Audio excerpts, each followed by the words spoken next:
अस्सलामुअलैकुम नाज़रीन कराम, नई वीडियो में आपको खुश आमदीद कहते हैं। जैसे जैसे वक्त गुज़र रहा है, इलेक्शन का वक्त करीब आ रहा है, स्क्रिप्ट भी खुलकर सामने आ रहा है। अब कोई ढकी छुपी बात नहीं है कि जो कुछ हो रहा है बाकायदा एक प्लानिंग, एक सोच और एक मुनज़्ज़म मनसूबाबंदी के तहत हो रहा है कि इमरान खान और पाकिस्तान तहरीक इंसाफ को इक़्तिदार से, सियासत से, हुकूमत से हर तरह से बाहर करना है और इक़्तिदार में वापस नहीं आने देना, क्योंकि इलेक्शन अगर फ्री एंड फेयर होते हैं तो और पाकिस्तान तहरीक इंसाफ उसमें हिस्सा लेती है, इमरान खान उसमें हिस्सा लेते हैं, तो कोई माई का लाल ये तसव्वुर भी नहीं कर सकता कि वो पाकिस्तान तहरीक इंसाफ को शिकस्त दे सकेगा। उसकी वजह यह है कि पाकिस्तान तहरीक इंसाफ के साथ पाकिस्तान के करोड़ों अवाम जुड़े हुए हैं और वो इंतज़ार कर रहे हैं कि कब इलेक्शन हो, कब पोलिंग हो, कब उनको अपने हक़ राय दही इस्तेमाल करने का मौका मिले और वो अपना हक़ राय दही इस्तेमाल करें और वोट के ज़रिए इस मुल्क में आइनी और जमहूरी तरीके से तब्दीली लेकर आएँ। इस तब्दीली को रोकने के लिए, पाकिस्तान के करोड़ों अवाम की आवाज़ को दबाने के लिए एक भयानक खेल खेला जा रहा है। जो चोर, लुटेरे और डाकू हैं उनको दोबारा मुसल्लत करने की कोशिश की जा रही है, जबकि जिनके साथ पाकिस्तान के अवाम जुड़े हुए हैं, जिनके खिलाफ अभी तक सच और हकीकत पर मबनी कोई मुकदमा नहीं है, उनको इक़्तिदार से, सियासत से, हर एतबार से बाहर रखने की प्लानिंग और उसके लिए बदतरीन किस्म की आमरीत मुसल्लत है। एक मार्शल लॉ प्लस निज़ाम इस वक्त पाकिस्तान में मुसल्लत किया गया है। सूरत हाल खुला सामने आ चुकी है। अभी भी कुछ अच्छी आवाज़ें हैं जो समझती हैं कि इस मुल्क की तकदीर अगर बदलनी है, अगर इस मुल्क को तरक्की याफ्ता सफ़ों में शामिल करना है तो उसका एक ही तरीका है कि आइन, कानून और जमहूरियत पर अमल हो। इसके अलावा और कोई तरीका नहीं है। नाज़रीन इकराम, मैं एक बात आपको बताता चलूँ कि शरीफ ख़ानदान सबसे बड़ा ज़मीरों का ख़ानदान है। सही मानों में अगर आप देखें तो सबसे बड़ा व्यापार जो है वो इनका यही है। ये ज़मीरों के सौदागर हैं और इसमें जज, जर्नलिस्ट, जर्नैल, जागीरदार और नौकर बाबू सब शामिल हैं। बस ज़मीर ख़रीदें और अपना मामला हल करें। जो भी बोले, जो भी सही फ़ैसला करे, जो भी आइन, कानून और जमहूरियत को देखे और इनकी ताबेदारी कबूल ना करे, उनसे मुतल्लिक ये कहते हैं कि उनको ख़रीद लिया जाए, तो ये ख़रीदते हैं। माजी में उस वक़्त के आर्मी चीफ जनरल आसिफ नवाज़ जंजुआ को ख़रीदने की इन्होंने कोशिश की। नवाज़ शरीफ ने एक BMW नई गाड़ी की चाबी उनको देने की कोशिश की, बल्कि उनके हवाले की कि ये हमारी तरफ से BMW का तोहफ़ा है, आप ले जाएं। लेकिन जनरल आसिफ नवाज़ जंजुआ खुददार निकले। उन्होंने नफ़रत और गुस्से से वो रिश्वतनुमा तोहफ़ा ठुकरा दिया और ये इमेज नीचे पूरी फ़ौज में गया कि हमारा चीफ जो है वो नाकाबिले फ़रोख्त है। इसी तरीके से जजों को, जर्नलिस्टों को ख़रीदा जाता है। लेकिन ऐसा नहीं है कि ये सब को ही ख़रीद पाते हैं। पाकिस्तान में ऐसे जानदार, खुददार जनरल जंजुआ जैसे जज, जर्नलिस्ट और जागीरदार मौजूद हैं जो अभी भी नाकाबिले फ़रोख्त हैं।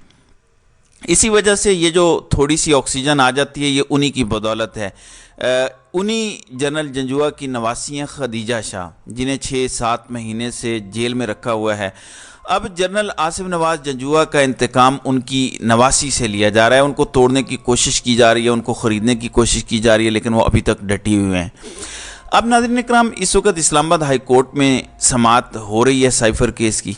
आप जानते हैं कि ख़ास तौर पर जब इमरान खान को खिड़कियां और शीशे तोड़ के इस्लामाबाद हाई कोर्ट के गिरेबान से पकड़ के, सर फाड़ के वकीलों के, जब उनको वहां से उठा लिया गया था, 9 मई की बुनियाद वो वाक़या बना था।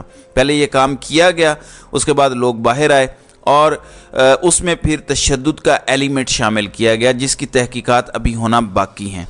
अब कल फ़ैसला आया, शाह महमूद कुरैशी की ज़मानत खारिज की गई और जेल ट्रायल को जायज़ करार दिया गया। जस्टिस आमिर फ़ारूक की अदालत का ये फ़ैसला है।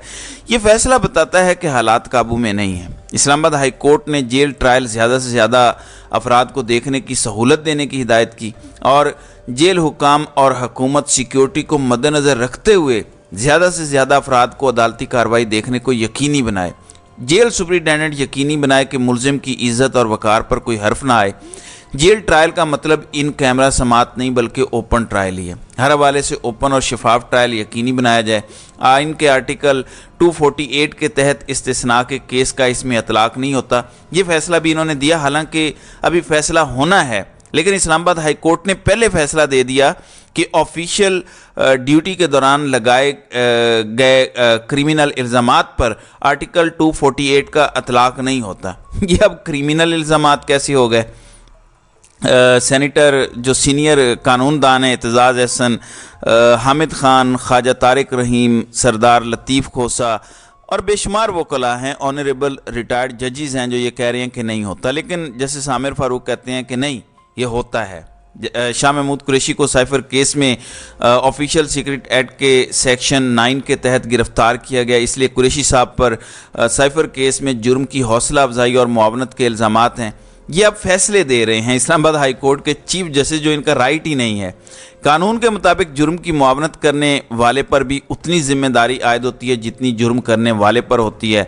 साइफर केस में मरकज़ी मुलजिम इमरान खान को ऑफिशियल एक्ट के सेक्शन 5 के तहत नामजद किया गया है और सेक्शन 9 कहता है कि जुर्म में उकसाने या मुआवनत करने पर भी वही सज़ा होगी जो सेक्शन 5 में दर्ज है। यह है दरख्वास्त ज़मानत। लेकिन यहाँ पर ये मुसलसल फैसले सुना रहे हैं। फिर कहा कि इस्लामाबाद हाई कोर्ट 16 अक्टूबर को इमरान खान की दरख्वास्त ज़मानत मुस्तरद कर चुकी है और चूँकि कुरैशी साहब की ज़मानत भी मरकज़ी मुलजिम से जुड़ी है, इसलिए दरख्वास्त गुजार की जानिब से आइन के आर्टिकल 248 के तहत जो इस्तिस्ना मांगा गया उसका अतलाक़ शाह महमूद कुरैशी के केस में नहीं होता। आर्टिकल 248 का अतलाक़ सरकारी ज़िम्मेदारियाँ निभाने के हवाले से किया जाता है और शाह महमूद कुरैशी ने भी उसको सरकारी ज़िम्मेदारी ही निभाई थी कि उनके पास एक बाहर से पर्चा आया, और ये बिल्कुल उसी तरीके से है जैसे मौलाना फजल रहमान ने 3 दिन पहले जलसा आम में कहा कि चाइना और सऊदी अरब ये चाहते हैं। असल ख़तरा ये नहीं है कि उधर से चिट्ठी आई है, नहीं, असल ये है कि इनको बता कौन रहा था, तो इसलिए ये सारा कुछ किया जा रहा है। अब शाह महमूद कुरैशी पर इल्ज़ाम यह है कि उन्होंने 27 मार्च 2023 को जलसे में तकरीर के दौरान जुर्म की हौसला अफजाई की, इसलिए शाह महमूद कुरैशी की दरख्वास्त ज़मानत मुस्तरद की जाती है। आगे खुसूसी अदालत को यह हुक्म दिया गया है कि वो ये फ़ैसला मौसूल होने के बाद 4 हफ्ते के अंदर ट्रायल मुकम्मल कर दे। ये इस्लामाबाद हाई कोर्ट ने हुक्म दिया है, जो कि मांगा ही नहीं गया। ये दरख्वास्त ज़मानत थी। दरख्वास्त ज़मानत में आपने दरख्वास्त ज़मानत खारिज करनी होती है या कबूल करनी होती है। अब इसकी आड़ में इन्होंने हुक्म दिया है कि 4 हफ्ते के अंदर ये ट्रायल मुकम्मल करें। फिर इमरान खान के हवाले से जो गुफ्तगू हुई इस फैसले में, उस पर मैं पिछली वीडियो में सिर हासिल गुफ्तगू कर चुका हूँ। आखिरी बात जो इन्होंने लिखी कि प्रोसिक्यूशन के मुताबिक बनी गाला में मीटिंग के दौरान साइफर सियासी मकासद के लिए इस्तेमाल करने की साजिश तैयार हुई। तो देख लें कि दरख्वास्त ज़मानत में ये अपनी फाइंडिंग्स भी साथ साथ दे रहे हैं। उसकी वजह क्या है? नीचे डिवीज़न बेंच काम कर रहा है और ये जस्टिस मियां गुल हसन औरंगज़ेब और जस्टिस सुमन रिफत इम्तियाज़ पर मुश्तमिल है। उन्होंने आमिर फ़ारूक के ऑर्डर्स के अगेंस्ट ये केस सुना और उन्होंने स्टे दे दिया, और स्टे इसलिए दिया कि ये सारा का सारा इर्रेगुलर ट्रायल है, क्योंकि अटॉर्नी जनरल रिकॉर्ड पेश नहीं कर सके और बहुत सारा रिकॉर्ड उन्होंने पेश करना था, इसलिए जो ट्रायल है डिवीज़न बेंच ने रोका हुआ है और ये सारा रिकॉर्ड मांगा है। इससे पहले डिवीज़न बेंच का तहरीरी हुक्मनामा जारी हुआ जिसमें उन्होंने बहुत वैलिड क्वेश्चन उठाए और उसमें उन्होंने कहा कि अगर ये रिकॉर्ड ले भी आते हैं अटॉर्नी जनरल कि कल से इसको लीगल किया गया है, तो इससे पहले ट्रायल का क्या है? क्या वो गैर कानूनी होगा, बेज़ाब्तगी होगी, क्या है? इस पर अभी सवाल उठा हुआ है और इसको हमने अभी एग्जामिन करना है। अब इस डिवीज़न बेंच के फैसलों में जो जो बातें की गई उसको अनडू करने के लिए इस दरख्वास्त ज़मानत में इन चीज़ों को एड्रेस करने की कोशिश की गई है। तो अगर हम इस सारे केस की अब तक की प्रोसीडिंग देखें और जो शुरू में मैंने अपने इब्तदाई में बताया था कि किस तरह से जजेस और ब्यूरोक्रेसी को ख़रीदा जाता है, वो सब खुलकर सामने आ चुका है। किस तरह से खेल को बाकायदा एक प्लान के तहत खेला जा रहा है, वो भी पूरी तरह से इन फैसलों में आश्कार होता है। अब आज डिवीज़न बेंच इसकी समाअत अभी कर रहा है। इस हवाले से जो भी अपडेट सामने आएंगी इंशाल्लाह उस पर अगली वीडियो में बात करेंगे। तो नाज़रीन इकराम, आपकी इस वीडियो के हवाले से क्या राय है? आप अपनी राय का इजहार कमेंट सेक्शन में ज़रूर कीजिएगा।